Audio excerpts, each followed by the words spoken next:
नमस्कार, आदाब। मैं मोहम्मद जावेद और आप देख रहे हैं द जस्टिस हिंदी। आज बिहार की सियासत में बड़ा दिन रहा। महागठबंधन ने आगामी बिहार चुनाव के लिए अपना घोषणा पत्र जारी कर दिया, जिसका नाम रखा गया बिहार का तेजस्वी प्रण।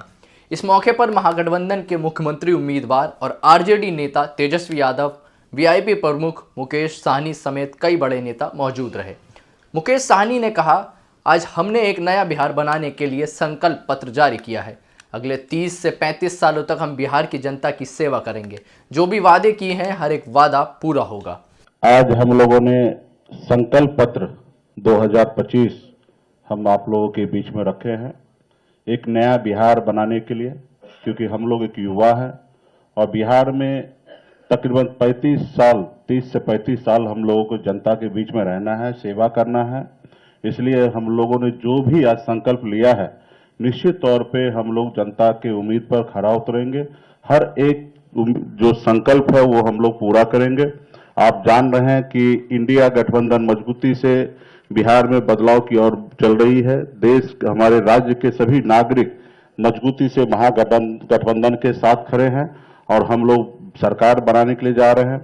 और आप एक दूसरे तरफ अगर देखेंगे एनडीए, तो उनका कोई संकल्प ही नहीं है, क्योंकि 20 साल से उन्होंने जो भी काम किए हैं उनके अनुकूल बिहार में कोई समस्या ही नहीं है। बिहार में सारे लोग खुशहाल है, बिहार में सारे लोग बिहार में है, बिहार से बाहर नहीं है। अभी वो क्या लेके आएंगे? वो अभी भी अगर संकल्प लेके आएंगे कि हम ये करेंगे, तो मुझे लगता है कि ये पूरे बिहार के लोग हंसेंगे। इसलिए बिहार में जो भी कमियां हैं, जो भी समस्या है, उनको आने वाले समय में हमारी सरकार बना के तेजस्वी जी के नेतृत्व में और हर एक वादा हम लोग आने वाले समय में पूरा करेंगे। बहुत बहुत धन्यवाद देता हूं सभी साथी को। तेजस्वी यादव ने भी मंच से बीजेपी और एनडीए पर निशाना साधते हुए कहा, हमें सिर्फ सरकार नहीं बनानी बल्कि बिहार को बनाना है। भाजपा के लोगों ने नीतीश कुमार को पुतला बना रखा है। अमित शाह पहले ही साफ कर चुके हैं कि नीतीश अब मुख्यमंत्री नहीं बनेंगे। इंडिया गठबंधन ने मुख्यमंत्री का चेहरा घोषित कर दिया है, लेकिन एनडीए आज तक अपना चेहरा नहीं बता पाया। महागठबंधन के घोषणा पत्र में कई बड़े वादे किए गए, जैसे गठबंधन सरकार बनने के 20 दिनों के भीतर हर परिवार के एक सदस्य को सरकारी नौकरी देने का कानून बनेगा। पुरानी पेंशन ओपीएस लागू होगी। महिलाओं के लिए माई बहन मान योजना के तहत 2500 रुपए प्रति माह की सहायता मिलेगी। हर परिवार को 200 यूनिट मुफ्त बिजली देने का वादा भी किया गया है। कि बीजेपी के लोगों ने, भ्रष्ट अधिकारियों ने नीतीश जी को पुतला बना करके रखा है। आज हम सब लोग उनकी स्थिति को देख रहे हैं, किस रूप में भाजपा के लोगों ने केवल उनके चेहरे का जो है इस्तेमाल की जा रही है। जैसे पुतला होता है, उसी हिसाब से उनको एनडीए में रखा गया है। और अमित शाह जी ने तो पहले ही कंफर्म कर दिया कि अब नीतीश कुमार जी बिहार के मुख्यमंत्री बनने नहीं जा रहे। उन्होंने साफ तौर पे कहा कि अब विधायक दल के लोग विधायक तय करेंगे कि एनडीए का मुख्यमंत्री कौन होगा। यानी स्पष्ट बात है कि नीतीश कुमार जी बिहार के मुख्यमंत्री नहीं होंगे। ये बात अमित शाह जी ने कहा है और पहले भी हम लोग कहते रहे हैं कि नीतीश जी का इस्तेमाल जो है भाजपा के लोग कर रहे हैं। चुनाव के बाद वो कभी भी मुख्यमंत्री नीतीश जी को नहीं बनाएंगे और वही बात जो है साबित हुआ है। हम लोगों ने पिछले बार 2-3 दिन पहले ही साझा रूप से मुख्यमंत्री का चेहरा कौन होगा महागठबंधन इंडिया अलायंस के तौर पे वो घोषणा किया, हमारे नाम को जनता के सामने रखा। लेकिन आज तक, अभी तक एनडीए की कोई ऐसी ऑफिशियल प्रेस कॉन्फ्रेंस या ऑफिशियल घोषणा नहीं हुई है कि भाई एनडीए का मुख्यमंत्री का चेहरा कौन होगा।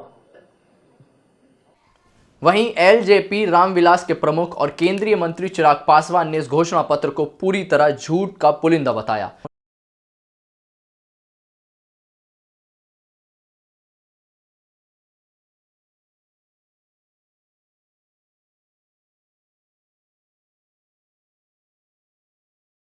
दिक्कत तो यही है ना कि जब आपको सरकार में आना ही नहीं है, जब आपको अपने वादों को पूरा करने की जिम्मेदारी ही नहीं है, उस बात का एहसास ही नहीं है, तो झूठ बोलने में क्या जाता है। अभी तो इन्होंने शुक्र कीजिए कि परिवार में एक सरकारी नौकरी बोली है। झूठ बोलने पर अगर ये लोग आ जाएं तो हर एक व्यक्ति को सरकारी नौकरी बोल देंगे कि 14 करोड़ बिहारियों को हम लोग सरकारी नौकरी दे देंगे। झूठ बोलने में ये लोग इतने माहिर हैं।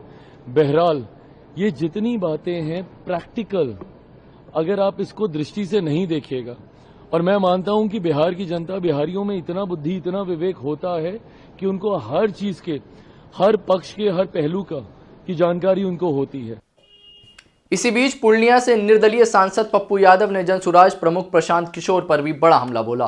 उन्होंने कहा, हम तो पहले से कह रहे हैं कि वो फर्जी आदमी है, दुनिया का सबसे बड़ा नटवर लाल है। प्रशांत किशोर जी का 2 आईडी सामने आया है, एक बंगाल से, बिहार से। 2 आईडी उनका है। भैया हम तो कह रहे हैं कि फर्जी आदमी है, दुनिया का सबसे बड़ा नटवर लाल है। इससे बड़ा न तो फर्जी है, न नटवर लाल है, और न कोई फ्रॉड है।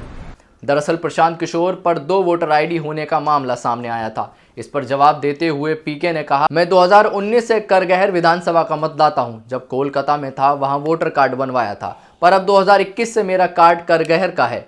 चुनाव आयोग ने जांच की थी, मगर अब भी उन्हें संदेह है तो वो झूठा नोटिस भेजें, मुझे फर्क नहीं पड़ता। साथ ही प्रशांत किशोर ने कहा कि बिहार में एनडीए और जनसुराज के बीच असली मुकाबला है, महागठबंधन तो सिर्फ लोगों को बेवकूफ बना रहा है।